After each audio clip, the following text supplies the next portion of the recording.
Welcome to Fortress of Faith with Tom Wallace. Strengthening the saints against Islam's assault on North America. Thank you for joining us here today at Fortress of Faith. This is Tom Wallace. Folks, I want to talk to you about racism today. The reason why is because we have such a division in our country over these race issues. And I want to share some thoughts about it. I wished that we could be a nation that behaved and followed after the biblical model. If we did, we would not be a divided people over race. Galatians chapter 3, verse 28 tells us, "There is neither Jew nor Greek, there is neither bond nor free, there is neither male nor female, for ye are all one in Christ Jesus." Let me remind you, my friends, we are all part of the human race, God's children. However, throughout history, America has been dogged and plagued over the issues of racism. Now, it wasn't called racism in the 1700s. The term racism wasn't coined until 1902 by Lieutenant Richard Pratt. However, the division of peoples by class, by gender, by nationality, by religion, has been a problem that we have dealt with for many, many centuries. And it has dogged the human condition for many civilizations. Many have wrestled with this. Colonial Americans, when they were first coming here, they subjugated the Native American, the Indians. Then there was the black slavery going on. Let me add, though, that first that the slaves that were sent to us, that were brought to us, were first captured by Muslims in the interior and brought to the coast and sold and sent overseas. So please always know that Islam had its first hand in the slavery. However, it wasn't right for the colonials to be involved in that slavery. But it wasn't until they themselves felt enslaved by King George that they wished to be free of tyranny, that they began to address some of these issues. Thomas Jefferson, a slave owner himself, penned the words in the Declaration of Independence, "We hold these truths to be self-evident, that all men are created equal," even though, while he did that, he owned men as slaves. And so it was a bit of a hypocrisy, and it wasn't properly dealt with by our colonial leaders. We have tried to address this issue through the years. Most of the time we get closer to what is right, but many times we still keep getting it wrong. However, the Declaration of Independence, where we said that all men are created equal, that one we got right. And it set us on a course that began to do away with slavery in this nation.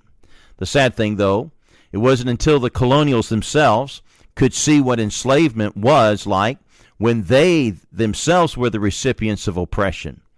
However, the colonials could not transfer their enlightenment upon the Indians and the slaves that they were oppressing themselves. In the Constitution, we can see that they didn't get it. They looked at the slave as not a full person. There was debate over, do we count slaves as people and give them representation in Congress? Many felt that that shouldn't happen. Some thought, though, well, I don't want you to count them as property for taxation, so we want you to see them as people, not as property. So there was a compromise. And in our Constitution, the black man, the slave, was given 3/5 of humanity, so to speak.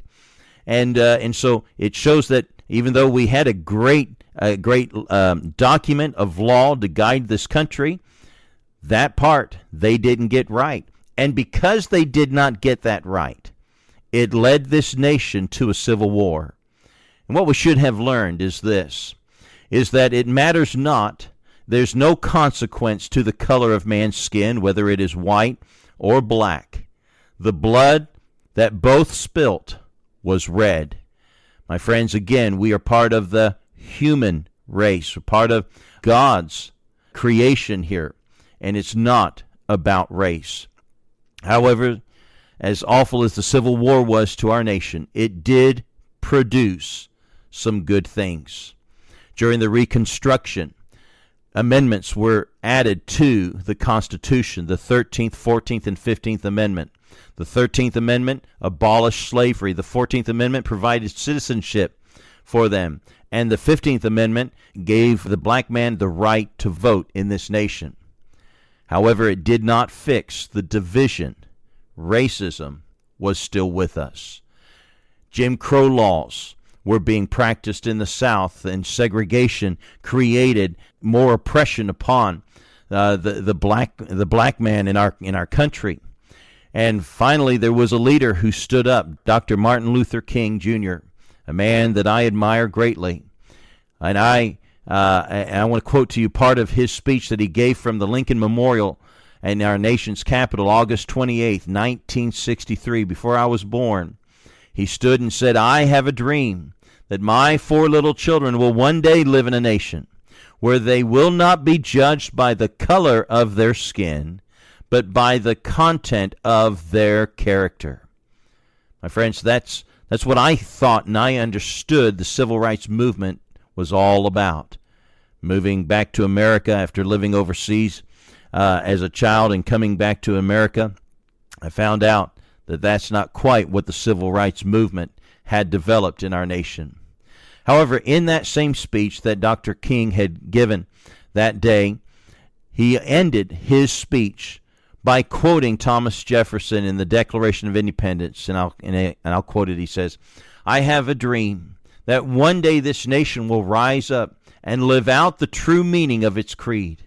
We hold these truths to be self-evident, that all men are created equal." Oh, my friends, I hope for that same dream. I, too, have that dream. What was the result of the civil rights movement? Well, America was moved, and we made efforts to change, to correct our errors. New laws were put on the books. Segregation laws were abolished. Anti-discrimination laws were adopted, and affirmative action was enacted. However, I believe that some of these results was an overcorrection. Let me explain. I remember back many years ago when I was in college, I was driving down to Florida, and I was on I-75, and I saw a car veer off the side, and maybe the driver was falling asleep, and when he heard the change, I guess somehow woke up and tried to correct his mistake, but instead of correcting, he overcorrected, and he turned his car back in the path of the oncoming traffic, and he was hit by a semi and split that car in two. I'll never forget it. My friends, I believe that we have overcorrected with some of our laws. Instead of making laws that truly treats all men as equal, these laws give favoritism to some and not to all. Now, I will concede there was a time where America needed such laws as affirmative action. It was beneficial. It was needed to, in a sense, create a equal playing field. However, those laws today do not create an equal playing field. Instead, it creates inequality. And we have to stop pretending that our laws offer equality and that all men are equal. We also must realize this, that not everyone is equal in talent, but everyone should be equal in opportunity.